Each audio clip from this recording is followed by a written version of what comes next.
हमारा next article AUKUS alliance के बारे में है। अभी हाल ही में यूएसए, यूके और ऑस्ट्रेलिया ने अनाउंस किया है एक ट्राइलैटरल सिक्योरिटी पार्टनरशिप जो कि इंडो पैसिफिक रीजन के लिए होगा। इंडो पैसिफिक रीजन जिसमें इंडिया अपनी जो रीच है उसे बेहतर कर रहा है, नाम दिया गया है ऑकस। ये इन्हीं तीनों देशों का शॉर्ट फॉर्म है। If you could see, A for Australia, UK is UK and US is US. तो यही तीन देश हैं, यूएस, यूके और ऑस्ट्रेलिया। ये एक हिस्टोरिक सिक्योरिटी पैक्ट है एशिया पैसिफिक रीजन को अगर आप संज्ञान में ले तो। मेन ऑब्जेक्टिव इसका यही है, it is a kind of effort कि चाइना को काउंटर किया जाए, बिकॉज चाइना इस रीजन में बहुत ज्यादा इन्फ्लुएंशियल हो रहा है। तो ये तीनों देश एक साथ आ रहे हैं उसे काउंटर करने के लिए।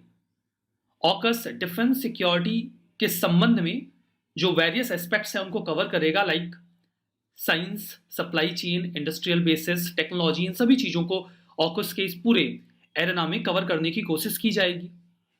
सिग्निफिकेंस क्या है? देखिए, इसका एक जो बढ़िया सा टारगेट है, चाइना को काउंटर करना है, दैट्स ओके।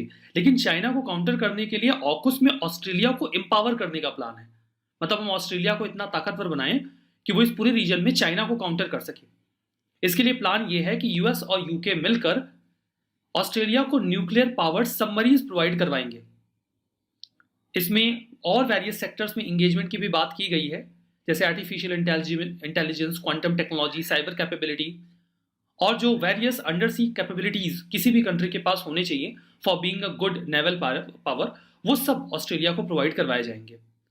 इससे देखिए, क्वाड में 4 देश हैं, इंडिया, जापान, यूएस और ऑस्ट्रेलिया। ऑस्ट्रेलिया मिलिटरली काफी पीछे है। अगर हम ऑस्ट्रेलिया को एम्पावर करते हैं तो क्वाड में उनका रोल भी काफी स्ट्रांग होगा।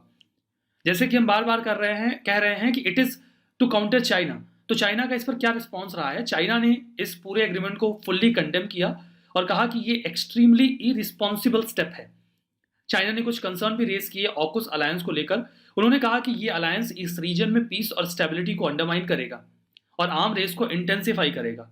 वैसे ये वो देश कह रहा है जो खुद इस रीजन में पीस और स्टेबिलिटी के लिए सबसे बड़ा खतरा है। यहां पर देखिए, वो ये भी कहता है कि इससे कोल्ड वॉर की मेंटेलिटी बढ़ेगी और आइडियोलॉजिकल प्रिजुडाइज क्रिएट होगा। खैर, चाइना भी अपने कंसर्न ऑब्वियसली रेज करेगा। अब मुद्दा यह है कि इस पूरे ऑकस अलायंस में एक बात पर बहुत ज्यादा जोर दिया जा रहा है कि ऑस्ट्रेलिया को न्यूक्लियर पावर सबमरीन्स दी जाएंगी। क्यों न्यूक्लियर पावर सबमरीन्स पर इतना फोकस क्यों है? इसका फोकस इसलिए है बिकॉज ऑस्ट्रेलिया को यहां पर एक स्ट्रॉन्ग नेवल पावर बनाने का प्लान है और न्यूक्लियर पावर सबमरीन्स उसमें एक की रोल प्ले कर सकती हैं। न्यूक्लियर पावर्ड सबमरीन्स काफी तेज होती हैं, काफी मजबूत होती हैं और कन्वेंशनली पावर्ड फ्लीट की तुलना में इन्हें डिटेक्ट करना काफी मुश्किल होता है।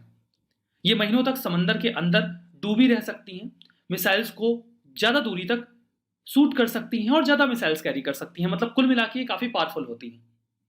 ऑस्ट्रेलिया अगर इतना एम्पावर्ड होता है तो इस पूरे रीजन में यूएस के इन्फ्लुएंस को मेंटेन करने में एक बढ़िया रोल प्ले कर सकता है। ध्यान दीजिएगा कि पिछले 50 सालों के बाद पहली बार ऐसा है कि यूएस अपनी सबमरीन टेक्नोलॉजी किसी कंट्री के साथ शेयर करने वाला है, दैट इज ऑस्ट्रेलिया। इसके पहले जो उन्होंने अपनी टेक्नोलॉजी शेयर की थी that was with UK.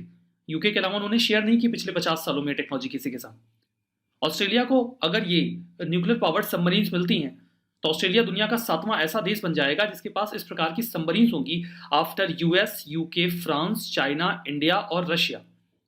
Nuclear powered submarine का मतलब न्यूक्लियर बॉम्ब नहीं होता, ये केवल न्यूक्लियर पावर से ऑपरेट की जाती है।